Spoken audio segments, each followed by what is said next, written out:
हमारे नौजवान भाई, कोई ज़रूरी नहीं है कि आप कुर्ता पैजामा पहने। साउथ इंडिया के अंदर तो मौलवी लोग भी पैंट शर्ट पहनते हैं। जुमा का खुतबा देने वाला मौलवी भी पैंट शर्ट पहनता है, कोट और पैंट पहनता है। यहाँ अगर हम पैंट कोट पहन करके आ जाएं और कटिहार स्टेशन पे जलसा वाले रिसीव करने के लिए पहुँच जाएं तो नाराज़ हो जाएंगे। यहाँ तो मौलवी का मतलब कि साहब मौलवी बेचारा वो दूसरे सैयारे से आया है, दूसरे ज़िंदगी, दूसरे दुनिया की मखलूक है। सारा ज़माना पैंट शर्ट पहन सकता है, मौलवी बेचारा नहीं पहन सकता। मौलवी तो कुर्ता पैजामा में ही अच्छा लगे। तो इस्लाम ने ड्रेस पर कोई पाबंदी नहीं लगाई। हाँ, मर्द हजरात अगर हैं उनका कपड़ा टखने के ऊपर होना चाहिए।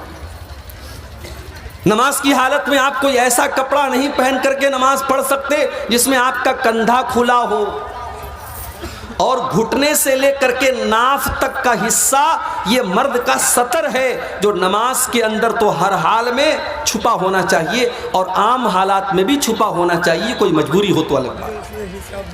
घुटने से लेकर के नाफ तक का हिस्सा और कंधा ढका होना जरूरी है नमाज की हालत। औरत नमाज पढ़ रही है तो उसकी हथेली और चेहरे को छोड़ करके बाकी पूरा बदन छुपा होना चाहिए। हमारे यहाँ बहुत सारी औरतें हाफ आस्तीन का कपड़ा पहनती हैं, इतना हाथ उनका खुला रहता है। माफ कीजिए, अगर आप उस कपड़े में नमाज पढ़ रही हैं तो आपकी नमाज सही नहीं। नमाज हुकूमत मिल गई तब भी भूल जाता है। जवानी में खूबसूरती मिल गई लड़का या लड़की को, वो उसके चक्कर में पड़ जाता है। जब कोई चीज ज्यादा मिल जाती, अधिक मिल जाती है, औकात से ज्यादा मिल जाती है तो इंसान अल्लाह को भूल जाता है। अल्लाहुमुत तकासुर हत्ता ज़ुरतुमुल मकाबिर। बड़े गौर से सुनिएगा, पहले मैं इस सूरत करीमा का तर्जमा करूंगा और उसके बाद मैं डिटेल से इसके बारे में आपको बताऊंगा। अल्लाहुमुत तकासुर, मेरे बंदो तुमको गफलत में डाल दिया, तुमको गाफिल कर दिया, तुमको अल्लाह ताला से दूर कर दिया तकासुर ने। अब तकासुर का मतलब क्या है? हिंदी में कहते हैं किसी चीज का अधिक हो जाना, इंग्लिश में कहते हैं एक्सेस हो जाना, उर्दू में कहते हैं जरूरत से जायद हो जाना, और बंगला में शायद अधिक को अधिक बोल देते होंगे, अति को ओती बोल देते होंगे। ऐसे ही करते ना, दही को दोही बोल देते, थोड़ा गोल कर देते हैं। किसी चीज का जरूरत से ज्यादा हो जाना, एक्स्ट्रा हो जाना, दैट इज कॉल्ड तकासुर। अब यहां पर आप रुक जाइए और कुरान की एक और आयत में आपको याद दिलाता हूं जो सूरह हदीद के अंदर है। उसमें अल्लाह ताला ने एक आयत के अंदर पूरी इंसान के जीवन की यात्रा का जिक्र किया है। बचपन से लेकर बुढ़ापे तक इंसान के जीवन में, इंसान की ज़िंदगी में कौन कौन सा दौर आता है, अल्लाह ने वो सारे दौर उस आयत के अंदर जिक्र कर दिए। इन्नमल हयातुद दुनिया लहवुन व लइबुन व ज़ीनतुन व तफ़ाखुरुन बैनकुम व तकातुरुन फिल अमवालि वल औलाद। ये दुनिया की जिंदगी क्या है? फरमाया इन्नमल हयातुद दुनिया लइबुन व लहवुन, ये तो खेल है। बच्चा पैदा होता है, 3-4 साल का होता है, उसका एक ही काम है, टाइम पर खाना खाएगा, रात में सोएगा और बाकी टाइम वो खेलेगा।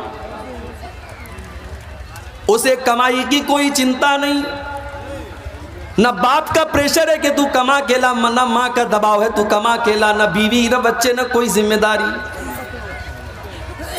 इसीलिए किसी शायर ने अपनी शायरी के अंदर भी ये कहा है कि भले छीन लो मुझसे मेरी जवानी, मगर मुझको लौटा दो मेरा वो बचपन। बचपन का वो ज़माना बड़ी बेफिक्री का ज़माना होता है, उसमें टेंशन नहीं है, उसमें जिम्मेदारी नहीं है, उसमें कमाने का कोई झंझट नहीं है, उसमें किसी को हिसाब नहीं देना है। अल्लाह ने फरमाया मेरे बंदो ये तुम्हारी जिंदगी का पहला दौर है। इन्नमल हयातुद दुनिया लअबुन, तुम्हारी जिंदगी की शुरुआत होती है खेल से। उसके बाद फरमाया वलहवुन, फिर दूसरा ज़माना शुरू होता है। तुम 12 साल के 15 साल के हो जाते हो, अब तुम्हें तमाशा पसंद आने लगता है, तुम्हें नाच गाना अच्छा लगने लगता है, तुम्हें तस्वीरें देखना अच्छा लगने लगता है, तुम्हारी ज़िंदगी में अब तमाशा आने लगता है, लहव आने लगता है। वज़ीनतुन, उसके बाद जब तुम 20 साल के हो जाते हो, 25 साल के हो जाते हो, तो तुम्हें सजने संवरने का शौक़ पैदा हो जाता है। लड़कियों को मेकअप करने का शौक़ आ जाता है, लड़कों को एक से एक बाल रखने का शौक़ आ जाता है, एक से एक कपड़ा पहनने का शौक़ आ जाता है, जीनत का शौक़ पैदा हो जाता है। अभी मौलाना ने बयान किया, हमारे मौलाना जमालुद्दीन साहब ने नौजवानों में बाल के बारे में।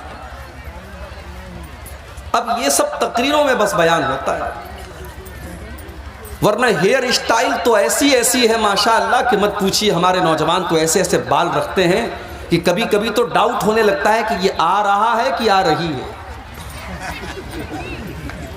ऐसे ऐसे बाल रखे जा रहे हैं। आजकल एक नया दौर चला है हाथों में टैटू बनवाने का, गर्दन पे टैटू बनवाने का। फैशन के नाम पर कुछ भी करने के लिए तैयार है हमारा नौजवान, चाहे वो लड़का हो चाहे वो लड़की। मेरे प्यारे साथियों, इस्लाम आपको फैशन से मना नहीं करता। जाओ बड़े खुले अल्फाज में कहता हूं, इस्लाम आपको फैशन से मना नहीं करता। आप एक से एक कपड़ा पहनो, इस्लाम कोई मना ही नहीं करता। खूबसूरत से खूबसूरत बाल रखो, इस्लाम मना नहीं करता। हाँ, शरीयत की लिमिट के अंदर रह करके आपको रखना है। लड़कियां वो कपड़ा पहने जो उनके पूरे बदन को ढांपता हो।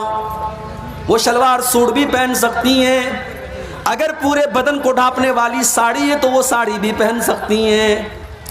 वो घर के अंदर अगर ऐसा कोई लिबास है जिससे उनके पूरे बदन को वो लिबास छुपा रहा है तो वो लिबास वो पहन सकती हैं। इस्लाम में लिबास को लेकर के कोई ड्रेस कोड नहीं बनाया गया, कोई यूनिफॉर्म नहीं बनाया गया। हमारे नौजवान भाई, कोई ज़रूरी नहीं है कि आप कुर्ता पायजामा पहने। साउथ इंडिया के अंदर तो मौलवी लोग भी पैंट शर्ट पहनते हैं। जुमा का खुतबा देने वाला मौलवी भी पैंट शर्ट पहनता है, कोट और पैंट पहनता है। यहाँ अगर हम पैंट कोट पहन करके आ जाएं और कटिहार स्टेशन पे जलसा वाले रिसीव करने के लिए पहुँच जाएं तो नाराज़ हो जाएंगे। यहाँ तो मौलवी का मतलब कि साहब मौलवी बेचारा वो दूसरे सैयारे से आया है, दूसरे ज़िंदगी, दूसरे दुनिया की मखलूक है। सारा ज़माना पैंट शर्ट पहन सकता है, मौलवी बेचारा नहीं पहन सकता। मौलवी तो कुर्ता पायजामा में ही अच्छा लगे।